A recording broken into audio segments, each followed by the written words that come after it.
Only 4 games left in the regular season for both Texas Tech and Baylor. Tonight from Lubbock in a game that could have a bearing on who will be crowned the Big 12 regular season champ, in a position to win another Big 12 regular season title. Baylor looking for their 14th Big 12 regular season title. I call it a defensive chess match. It certainly was in their first meeting, but definitely need to find ways to get other players involved. That's a great start for Texas Tech. Sanogo on the board. You know, you're talking to the coaches, and especially at practice yesterday for Tech and again today. You don't get through that first action and limit live ball turnovers. And the other one is, like I said, throwing the first punch. I think they've got to set the tone early, and they've got to gain offensive confidence early in the game. As we mentioned, Talia Scott is playing in the game. But Texas Tech did prepare for her when they played the first time, even though... Really match up in transition and not give up easy looks in transition. Nikki Collin, head coach of Baylor's, kept this game in perspective. Bailey Maupin for 3. Sanogo. Nunez, not a big outside shooter. Try to reverse it. Sarah Sanogo with the second chance points. Looking at second chance opportunities. I mean, Texas Tech, they average about 8 makes a game. Baylor is 4th in the country at 3-point percentage defense, only allowing teams to shoot 25%. You can't let Texas Tech get going from the perimeter. Talk about second chance points. Coach was telling me yesterday that is going to be a big key in this ball game. I know, they only give me 2 keys, but, you know, there's really, there's a bunch a game like this, there's a bunch of keys. Well, that is something good for Texas Tech when Nunez hits the outside shot. Last couple of games, we've seen teams back off her and let her shoot.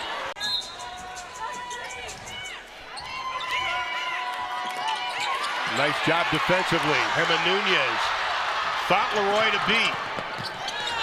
Fauntleroy, nice defensive effort. Takes it away. Geitenbeek brings it across the timeline. They can throw so many different looks at you depending on who they have out there on the court. And what a luxury having Snutta Collins coming in off the bench.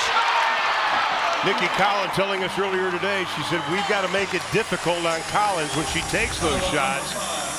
But difficult, Collins is able to handle it. Well, and I mean, at the end of the day, that's why. In and out, rebound, taken away by Baylor. Yeah, Baylor is at their best when they are playing in the open floor, making decisions, allowing Talia Scott to create off the pick and roll. Case in point, if they're not getting anything in fast break, they're getting a quick hitter action. Only 2 points in that game. She can score it. Snutta Collins right on cue as we were talking about the 3 ball right now. Texas Tech, 3 of 7. Running this offense. She'll pull up, 18-footer, buries it, and she has been shooting the ball very well. Nunez not allowing herself to get frustrated. That is 2 veteran point guards right there. Snutta Collins continues to start off on a tear right now for the Lady Raiders. And again, I mean, listen, this isn't just a one-off thing. We heard it from TCU. We've heard it from multiple teams in the league. Their teams have not had an answer for Snutta Collins. Coming off their highest field goal percentage in that loss to Oklahoma State, and they add to the lead and to the percentage. Well, and right now I'm really liking that Tech is getting multiple players involved offensively. Nunez, at times, you know, she's pass first. She wants to facilitate, but when she's got an open seam like she did on that last drive, and the answer from Talia Scott wants that challenge of guarding the best players on every team, forces the turnover, and Tech will have an opportunity. Nunez split the defense. And they're going to call that a jump ball, a tie-up. Possession arrow will go to Baylor. Easy play, really weaving her way through traffic, but I got to be honest, great job there by Bella Fauntleroy. She thought they'd shoot a lot better from 3 in this game. So far they have. Sanogo, nice job. Well, in the second quarter, as you saw on the screen there, Texas Tech has thrived in the second quarter, outscoring opponents in Big 12 action by 51 points. And so this is an opportunity to kind of stretch this out a little bit, and they're going to do it with patience on the offensive end of the floor. They're going to do it with flying in there and locked-in team defense. I think I speak for everybody, not just in the Big 12 or in the play who's competing in the gym right now. Bailey Maupin finds herself back on the board. A fist pump of frustration. Remember, Schwandt did not want Texas Tech to get hot from the 3-point line, but as we were saying, this game, for everybody in the country, it's 1-0. Focus on who you are. Control what you can control. But Tech leads by 10. Love lost the handle, threw it away. That'll only be the third turnover for Texas Tech. And then Baylor returns the favor. Maupin left open for three. Got it. I'm telling you what, Bailey Maupin. How about Bailey Maupin with this three? She gets to 1,700 points. Career high points per game, field goal percentage, three-point percentage this year. 5 20-point games for Maupin. Huge win, obviously. This game, massive implications. Hema Nunez coming up with the quick steal. I mean, just the intercepted passes that. Ting, go score. She is a heck of an athlete and can shoot the basketball. There's her three, and she buries it right on cue. Primary ball handler in the full court, and fouls are going to be a part of it. And that's what Bailey Maupin does so well, drawing the charge.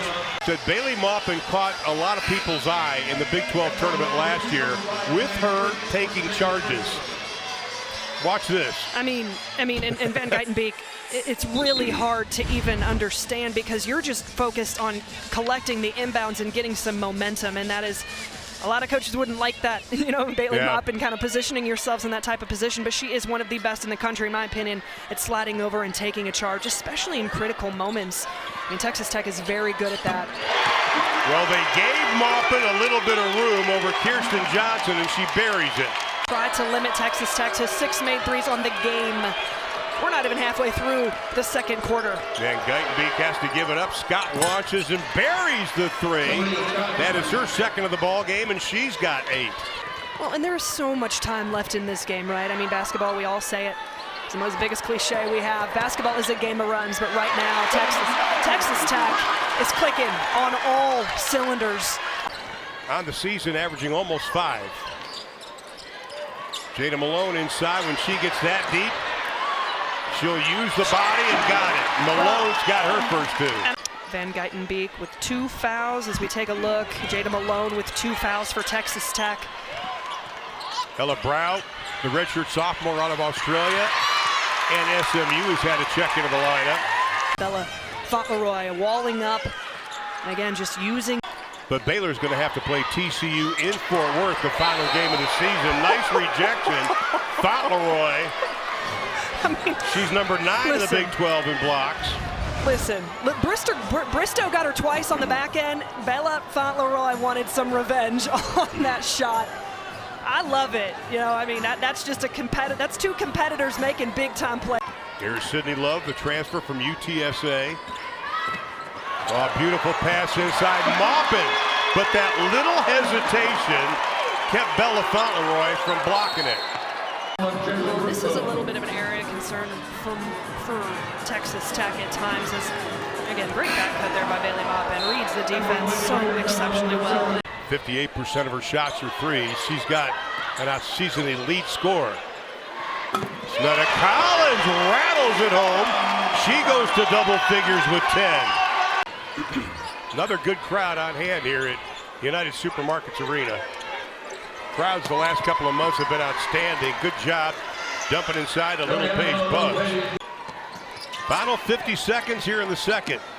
Collins, now they've got Dunn on her. She reverses, can't stop her. A half of such great execution and multiple weaponry from Texas Tech, and Snetta Collins has been fantastic, up to 11 points. Little Page Bugs. Nunez looks for Collins. Collins, tough fall away. Not a problem. I mean, the way that first half was played by Texas Tech, was there any doubt in anybody's mind that shot was going in from Snetta Collins? That fadeaway jumper from the 15. That young woman right there, Talia Scott, more than capable of putting up numbers very quickly. That time today, Fritz got help, being hounded by Fritz. This time she goes over the screen. That's what Tech wanted to do. Scott, no offensive rebound of the putback. A little slower pace here in quarter number 3. Yu-Ting Dunn dunks it down inside. Nice job, Johnson. A lot of time in the SEC, and we've seen Collins, and I talked about it in the open, elevating her play in big moments. Knows what it takes to be in the NCAA tournament, knows what it takes to win big games as Baylor continues to chip away.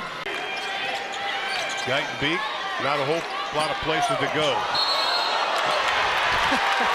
Bailey Maupin.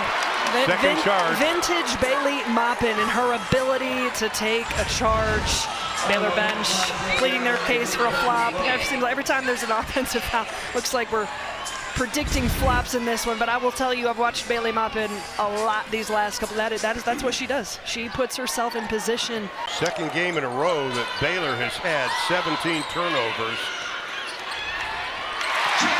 And that stops a scoring drought. 12 points in each of those two games. Van Geitenbeek, nice pass inside, easy two for Kyla Abraham out of Carrollton, Virginia. High percentage shot. Malone, they give her the 19-footer, and she makes them pay. Malone's got 4. Is guarding Baylor as we take a little look at Jada Malone, showing a little bit of that range, that little 16-foot jumper from the high post. Here's her specialty, the three, and buries it. That is, to come in off the bench, your first minutes of the game, and knock down a big-time shot. And only 5 points the last 5 games on 1 of 5 shooting for Blackrock before that one. And then they dump down inside Sarah Sonogo. She's got 8 in the ball game to go along with 5 rebounds. She has done a nice job tonight for Texas Tech. And Geitenbeek, no, she has shot the ball so well lately, and a whistle and a foul. Came back after that 7-0 Baylor run to start, winning the frame 17-16. Love switches hands, and the buzzer counted. Make it 19-16. Sydney Love doing what she does best. 5 shots.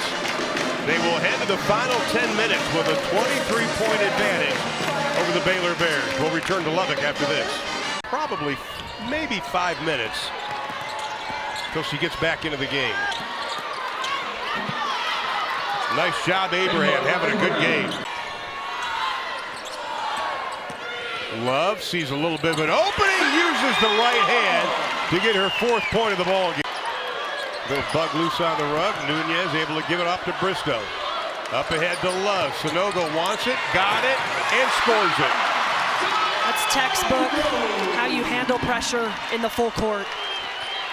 Being able to get a look at the rim, and Baylor with a response. And Abraham from the left side. Darianne Littlepage Bug for Baylor 4, and Bella Fauntleroy 4. Well, I don't think they'll see Collins in until about maybe 3 minutes left in the game. Turned around by Johnson, gets the roll. Opportunity now, you know, and I know it looks bleak, and I know that this is frustrating, but you've got to come in, your second line, deeper into your bench, and to be able to come up with stops. Jalen Bristow. Well, you take away the Tech game where she only played less than 2 minutes. She only was 3 of 11 versus Grambling this year. They wanted Love to go to the left side of the court. She goes back to the right. Collins in the ball game and scores again, and she's got 19. I mean, I could have never predicted that this game would have gone like this. Not a bit.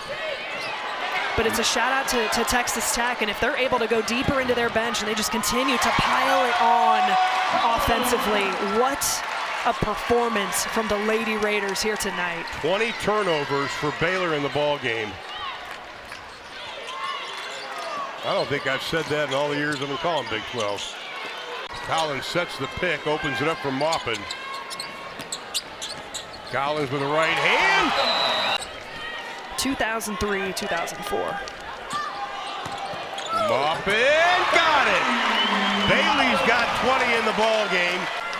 Had to check me on that one. Again, Krista Gerlich, part of the national championship team here at Texas Tech.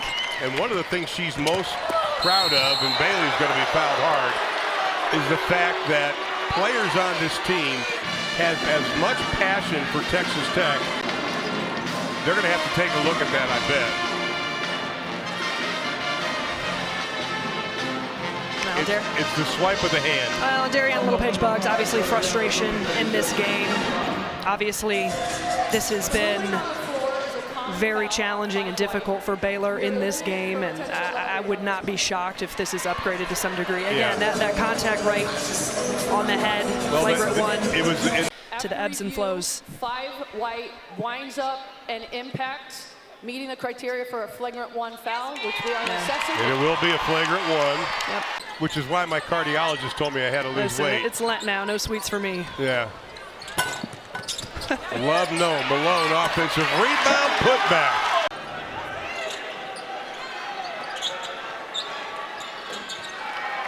Done with 2/10 of a second left, and that's going to do it.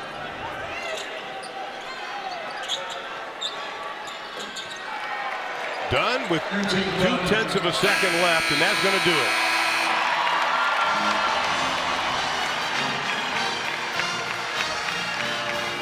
Nine players scored for the Lady Raiders.